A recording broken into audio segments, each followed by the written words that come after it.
Well, good morning, everyone. And once again, welcome to another live this morning. Hope you're having a great start to your day. And I'll just wait for a few folks here to come on. We're going to do a little bit of a history lesson today. Ruby and Rosalinda, Bernice, good morning to you. Nice to have you on. Kevin, Nick from our staff. John, Elgin, Illinois. John, nice to have you on. Donna, good morning. Jordan, how are you? Tennessee. Lori, Ventura, California. Carolyn and Wendy from Markham. And Josephine, how are you? Yolande, bonjour. Ziane, bonjour. Comment ça va? And Bernice, and from Newfoundland, Charmaine, and Milika. Appreciate you guys. Kim, Micheline, Claudette, Bruno. Good to have you guys. Kathy and Debbie, Sturgeon Falls. Vanda, how are you, Vanda? And Pat, Jeanette, and Deb. Detroit, Deb, right?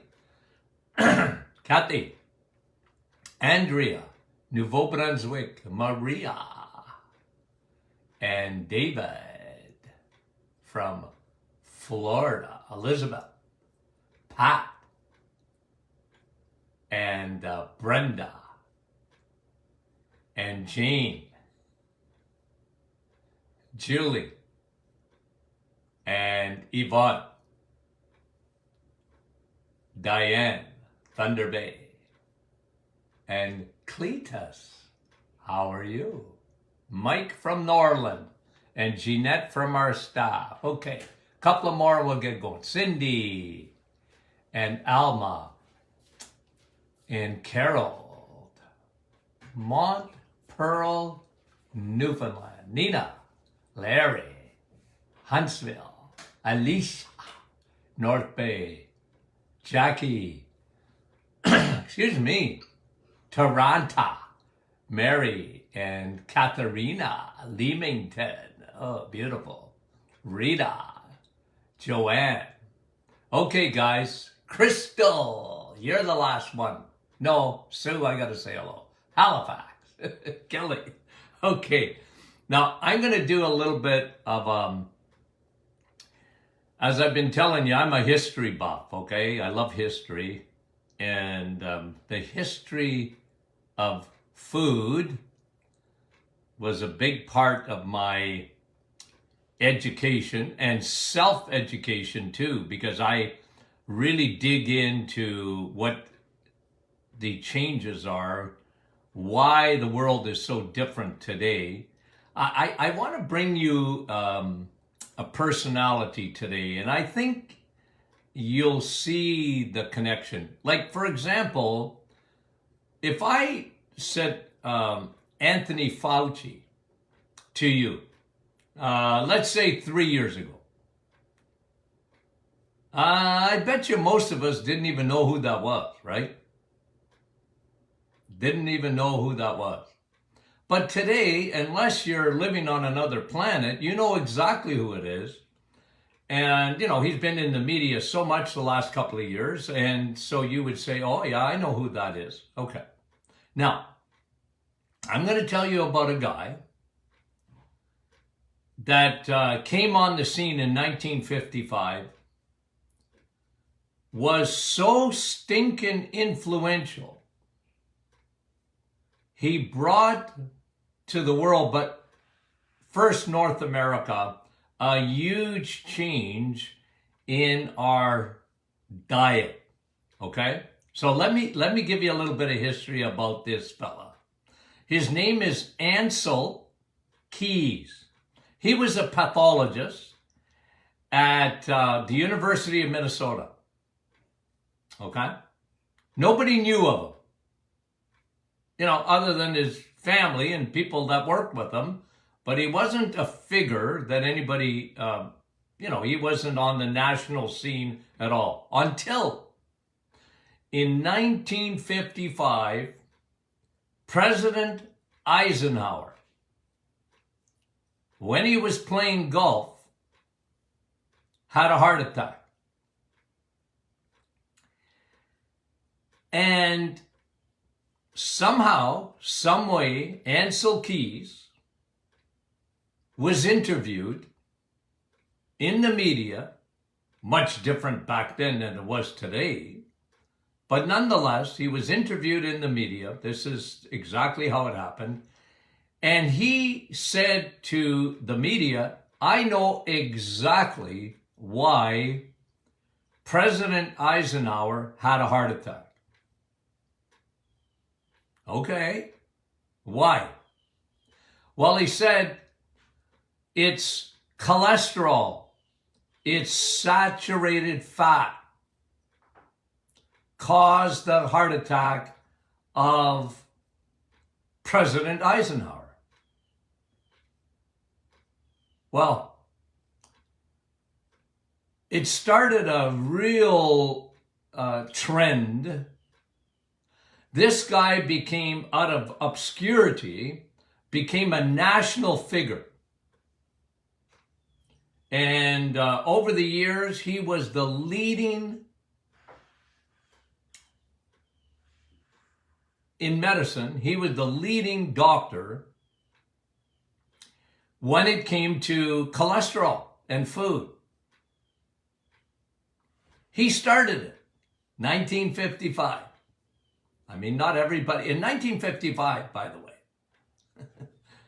if you look at an old movie, guys, people were very, very slim. Okay?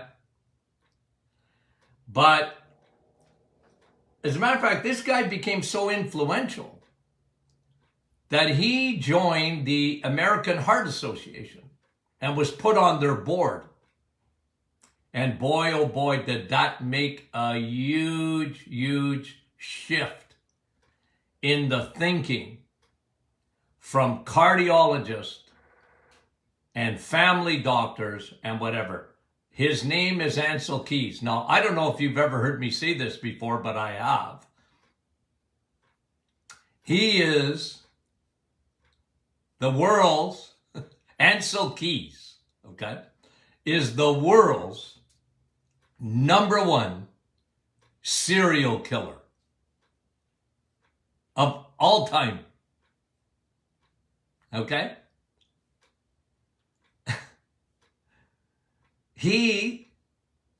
Not serial with a C, although he was a big proponent. No more bacon and eggs, because that gives you cholesterol. Eat cereal instead in the morning. He hooked up with Kellogg's and other food companies, and he was a national star. He was on the front page of Time magazine. And you could almost say the rest is history. Now let me go back to President Eisenhower just for a second.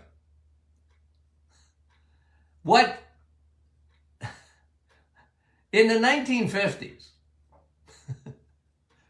it was almost like everybody smoked. Do you know that President Eisenhower was smoking 4 packs of cigarettes a day? It was just like my father.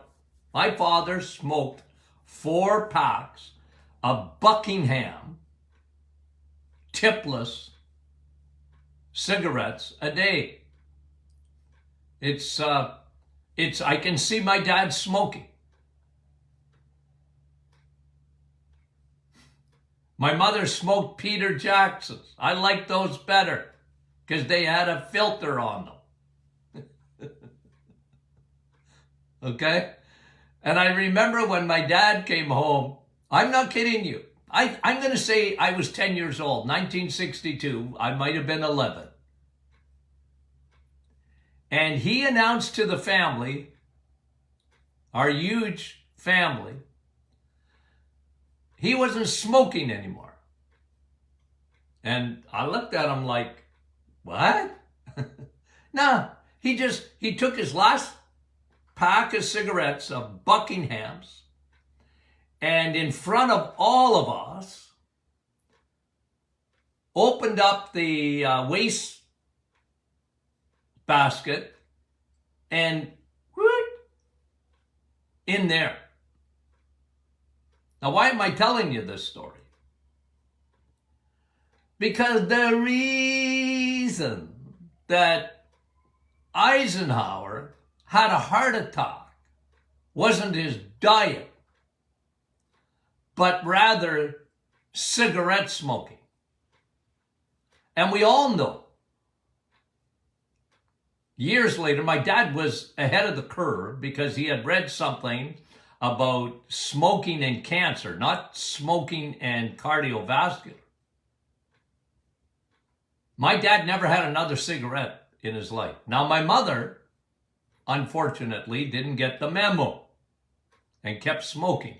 Anyway, but in the 1950s, even in the 1960s, we didn't even think about it. There was so much smoke in the houses. I don't know about you guys, but if you're my age, I mean, I grew up around that. And it wasn't until, the late 80s or whatever, 90s, that they said, even secondhand smoke is not good.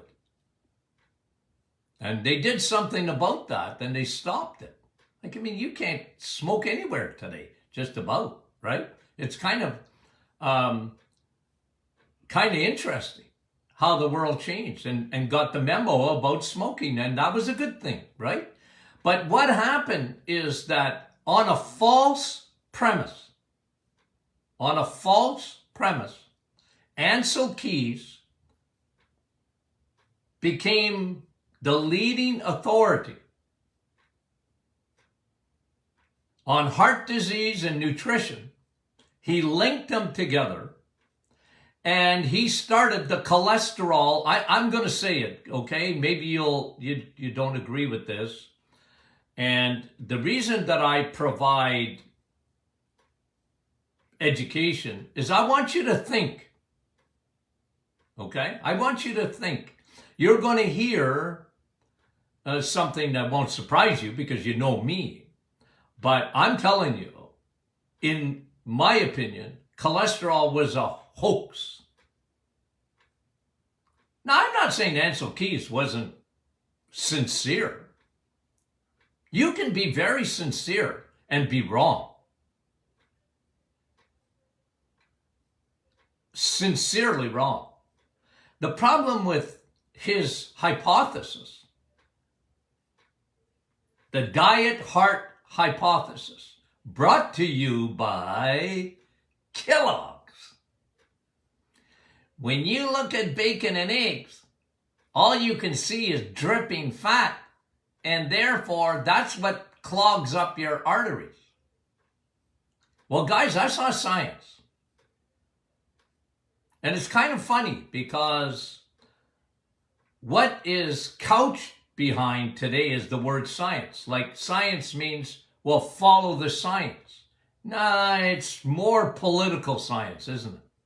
It's not real science, because science is, you better question it,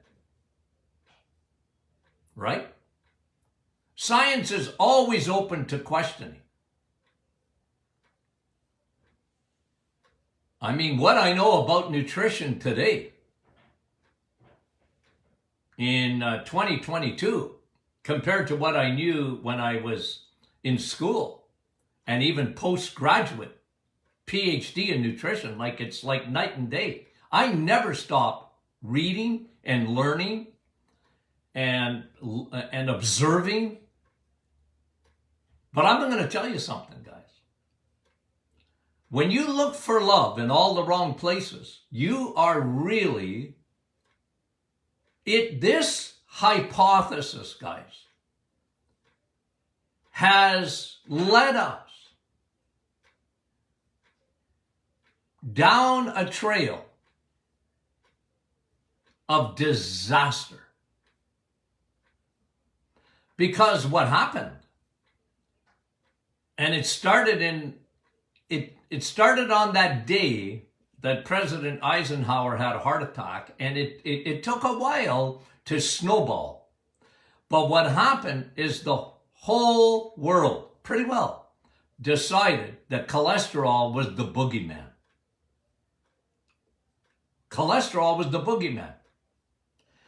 And anybody that went against that narrative, and there were, I remember reading books, even in the 1970s when I was in school,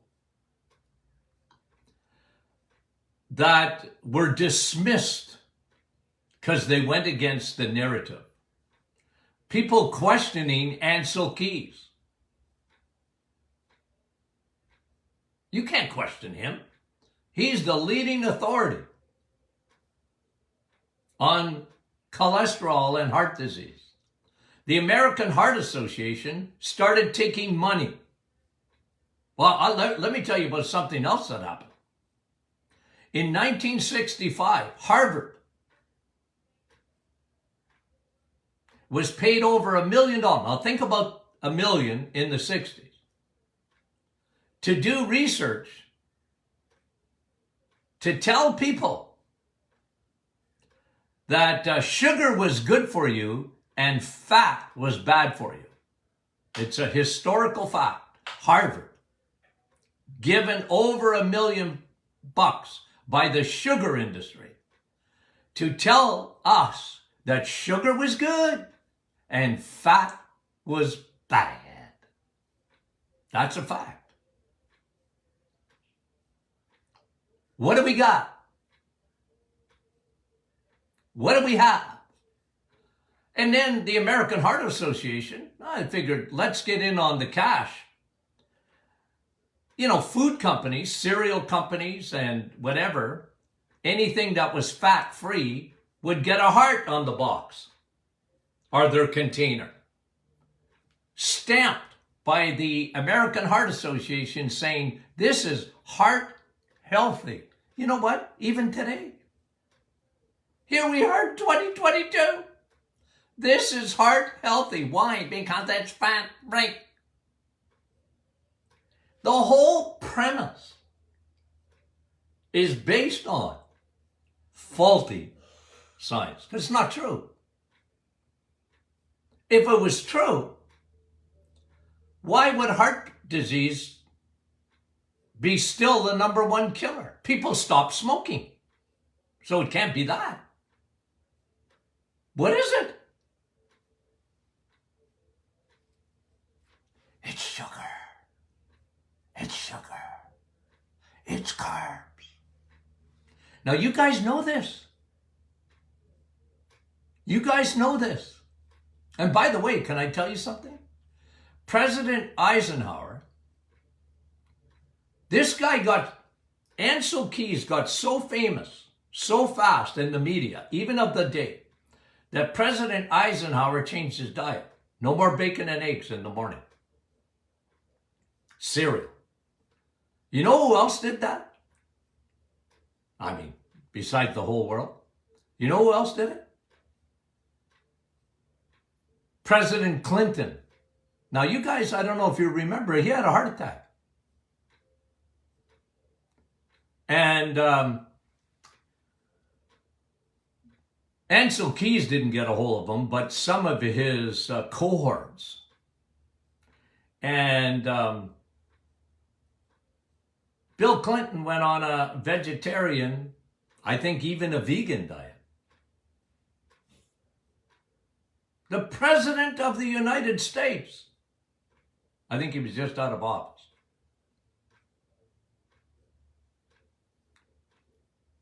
They take it hook, line, and sinker. And by the 1980s, the pharmaceutical companies got big time involved because they found a medication They created a medication called statin drugs, which have been the #1 seller of all time. Crestor, Lipitor, Zocor.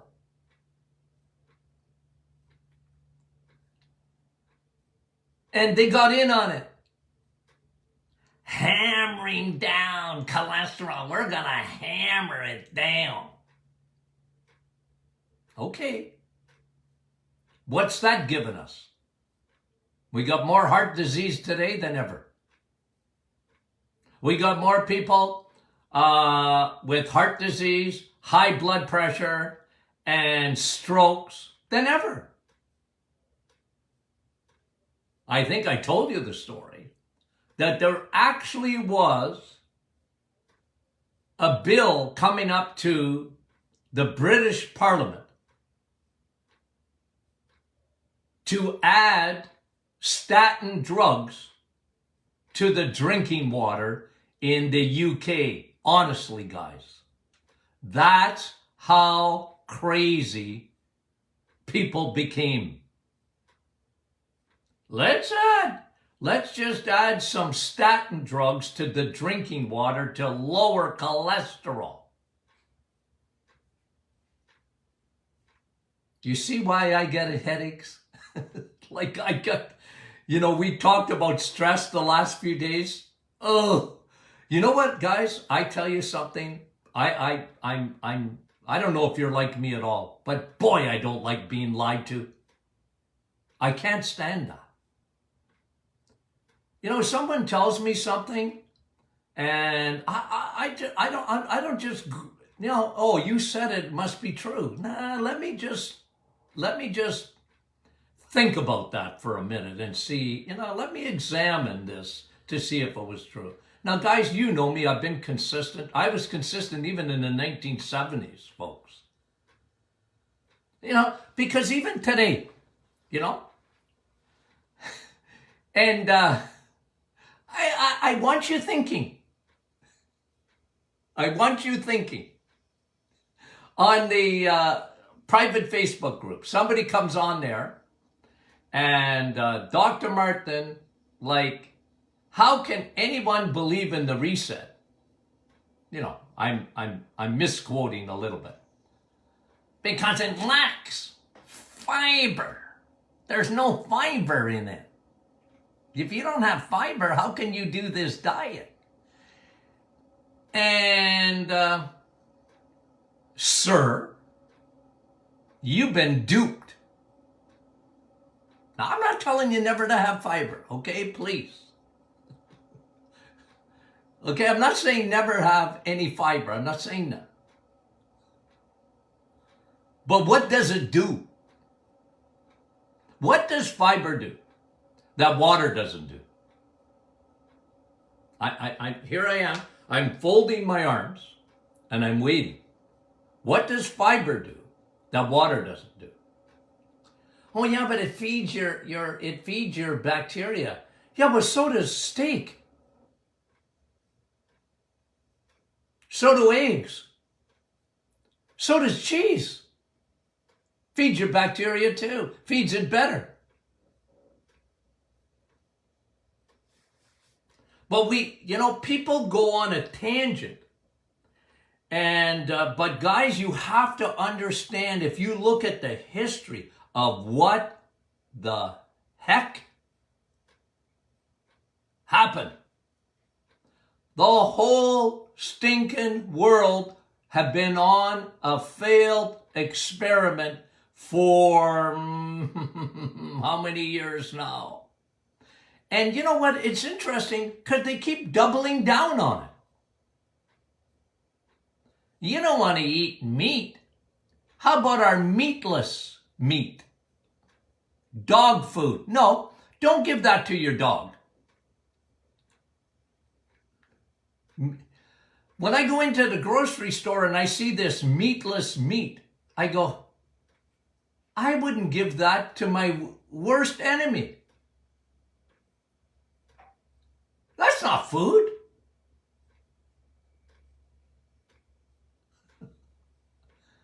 But it's based on false premise, guys.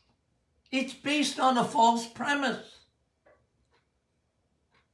They found a drug that lowers LDL. And every day, guys, I don't blame you, okay? Please. I'm not blaming you. Every day, I get asked to look at blood work. Okay. And my doctor's concerned about my LDL. I'm not. I'm not concerned about it. You can send it to me. I'm not looking at it. I'm sorry. Because what causes heart attacks is triglycerides. And triglycerides come from sugar and crappy carbohydrates, not from fat. Fat doesn't make you fat, guys. Now, there's bad fats. You know those vegetable oils? They're not vegetables, and they are, you literally would run machinery with this stuff. I was reading how much we're consuming of that. Every time you go and you get French fries or chicken nuggets or whatever, and they cook those things in bad oil, canola and soy oil. And guys, they're not oils. Well, they're oils, but for your car, not for you. They're so highly refined. So, they're made in, guys, they're not in nature. It all started with Procter and Gamble. Crisco. Ooh. Instead of butter, imagine. Butter got vilified. Imagine, you see, you guys know this, but take it back even farther. Imagine Ancel Keys, one guy, started the whole thing. Margarine is better than butter. Why? Well, it doesn't have any saturated fat, Dr. Martin. True or false? True. Guys, margarine isn't as popular as it used to be. You go back to the 1970s and 80s, I mean, people were throwing their butter out like it was a time bomb. Out of my house. I'm going to take margarine. Basel. Because it had a heart on the container. Ooh, I used to get a migraine. Why would you use margarine instead of butter? Butter's got saturated fat. It's good for you. It actually unclogs your arteries. You know why? Because it's got vitamin K2 in it. Butter's got vitamin K2. You know what K2 does? It takes hardening of the arteries and softens them up. Makes them more supple. Oh. I'm a history buff. I remember reading about Ancel Keys in the 1970s, and I didn't like the guy. I said, liar, liar, pants on fire.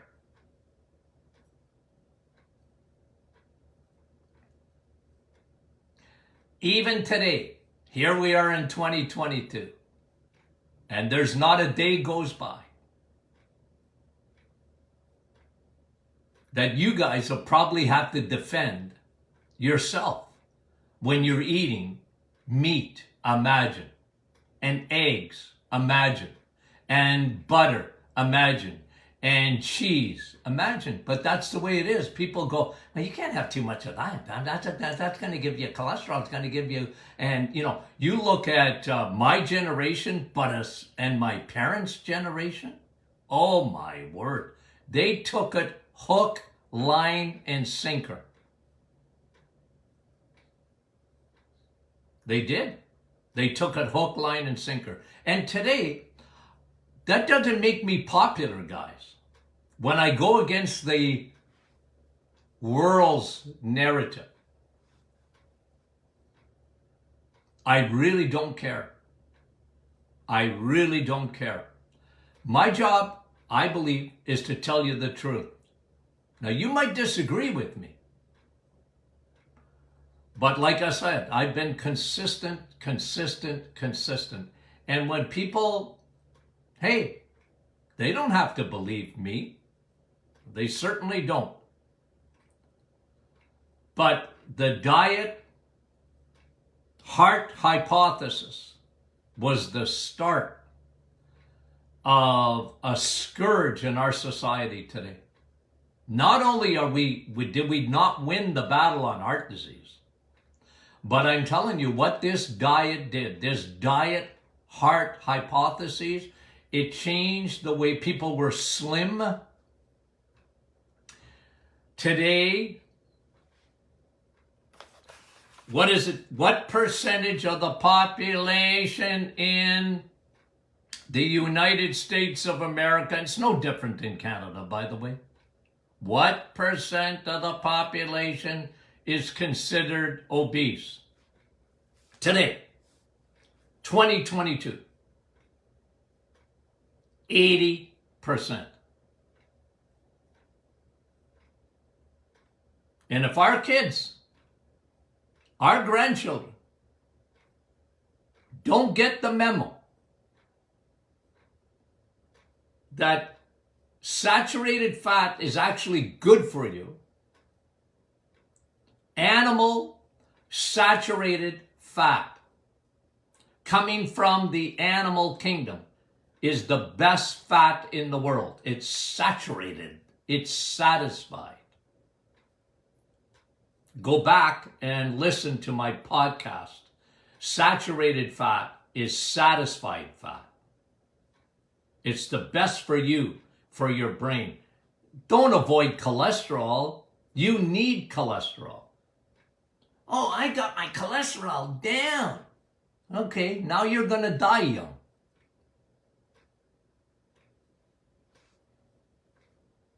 You don't want low cholesterol. You want low triglycerides and high HDL. Your FedEx trucks on the highways and byways of your blood vessels, bringing you hormones. They're transporters. And at the back of their transport, they have a little hitch. Remember when I said I like illustrations? They have a little hitch at the back that when they see a bad triglyceride, they hitch their wagon to it. Because as they're going through their blood vessels, they're going to go back to the liver and deliver that bad triglycerides back to the liver where it started. And then your body will metabolize those triglycerides. And the higher your fat is, the better it is for your wagons, your trucks on the highways with a hitch. So folks, don't hitch your wagon to low cholesterol. Don't go for the hoax. It was a hoax. One man influenced the world. He was bombastic, and he was a media savvy guy for his day. And he browbeat anybody that went against his narrative. That's exactly, you can read the story of this guy. And the media loved him.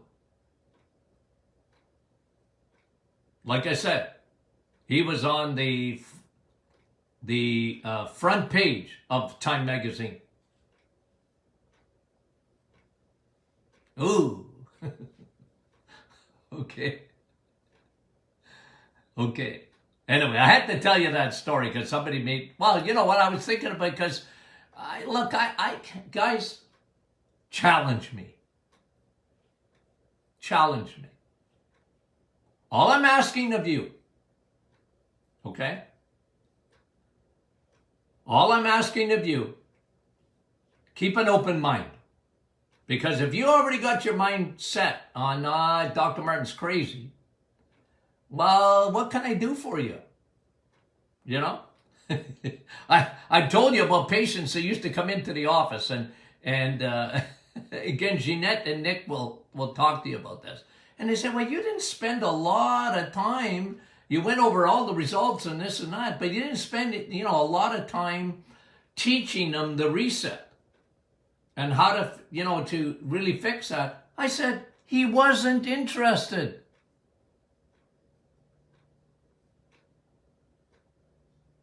He thought I was going to give him a pill. I say he. Didn't always say he, but it was mostly he's. Ooh. No, but I said, well, look, you can bring a horse to water, but you can't make them drink it. And people would come in, generally, 99% of all the patients that, they waited 2 or 3 months to come and see me or whatever. I mean, they were all in. They tried everything else. And they come to me and I go, okay, here's your results. Here's what you got to do, man. You got to implement changes in your life. I remember, like, people coming up to me. I didn't remember them. They remembered me. Dr. Martin, you saved my life. I did? Yeah, well, you got me to change my diet years ago. And I did it.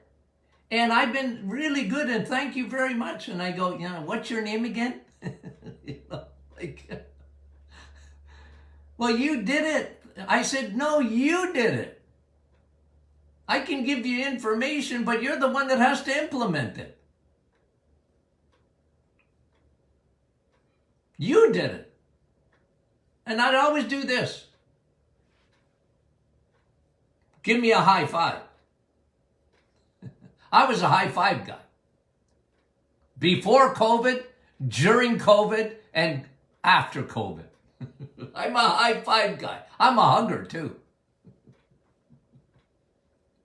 You did it. Good for you. Okay. Okay. Tomorrow is what? Question and answer Friday. Somebody asked, how do I send my questions in? Don't ask me. I don't know. I don't know how your questions get to me. The girls, our staff knows, okay? I don't know, and it's not that I don't care, because I need questions on Friday. But don't ask me, okay? Because now you're getting me into an area I'm not good at. I can barely turn this phone on to do the podcast. Believe you me when I tell you that. I just don't like touching anything. I always ruin it. Okay, guys, we love you, and we'll talk to you soon.